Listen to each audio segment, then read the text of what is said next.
భగవతే నరసింహాయ నమః అనుకోవాలి.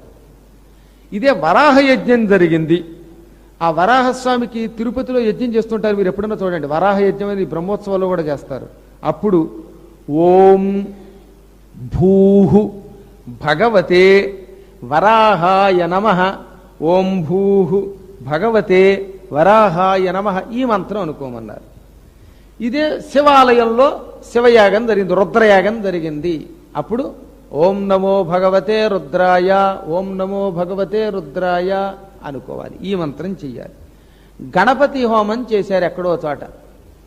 అప్పుడు ఓం గం గం గం గణపతయే నమః, ఓం గం గం గం గణపతయే నమః ఈ మంత్రం లోపల లోపల అనుకోవాలి.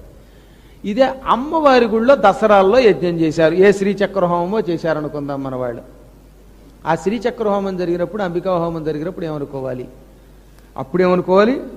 ఓం ఐం హ్రీం శ్రీం ఐం క్లీం సౌహు అంబికాయై నమః, లలితా పరాభట్టారికాయై నమః ఈ మంత్రం అనుకోవాలి.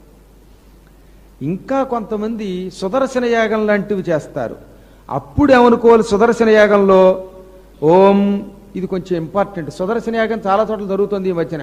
ఆ సుదర్శన యాగంలో ఒక కాగితం మీద రాసుకుని అనుకోండి చక్క.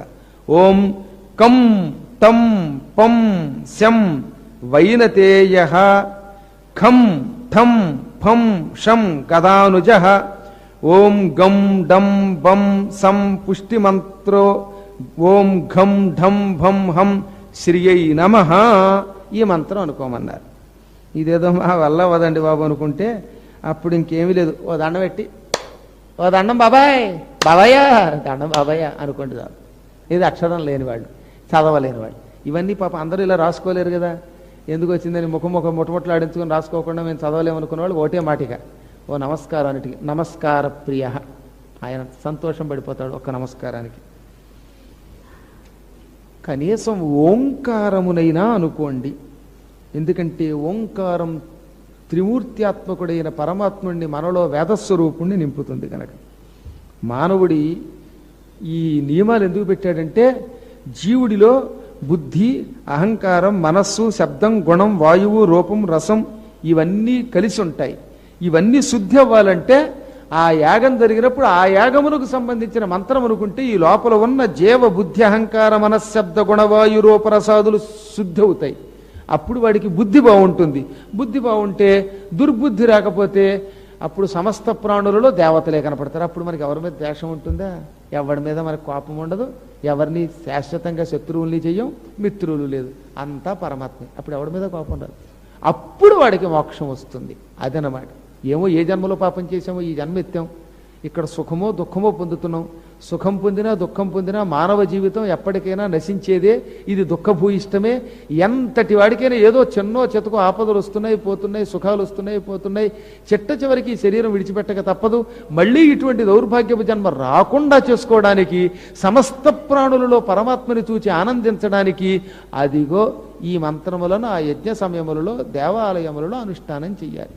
యాత్రలకు వస్తున్నాం, యాగం చూస్తున్నాం, వెళ్ళిపోతున్నాం, టిఫిన్ తిని ఎంగిరి మెతుకులు దాని మీద బారేసుకుని అదే మనం. అప్పుడు ఆ యాగం దగ్గర కాసేపు కూర్చోవాలి ఎంతో కొంత. ఎంతసేపు చూసినా బజార్లు మార్కెట్లు కొండాలనేవి మాత్రం మనకి బుద్ధి పోదు. కొండం ఎప్పుడు ఒకప్పుడు యజ్ఞం జరుగుతున్నప్పుడే పోవాలా? పురాణంలోనే పోవాలా?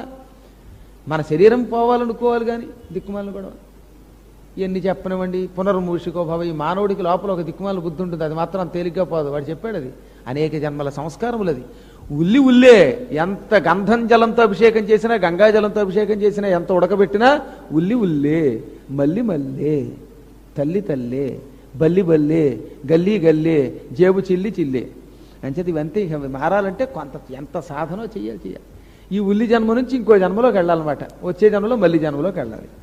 కానీ మొత్తం మీద వీలున్నంత వరకు ఏదో ఒక అనుష్ఠానం లేదా భక్తితో నమస్కారం.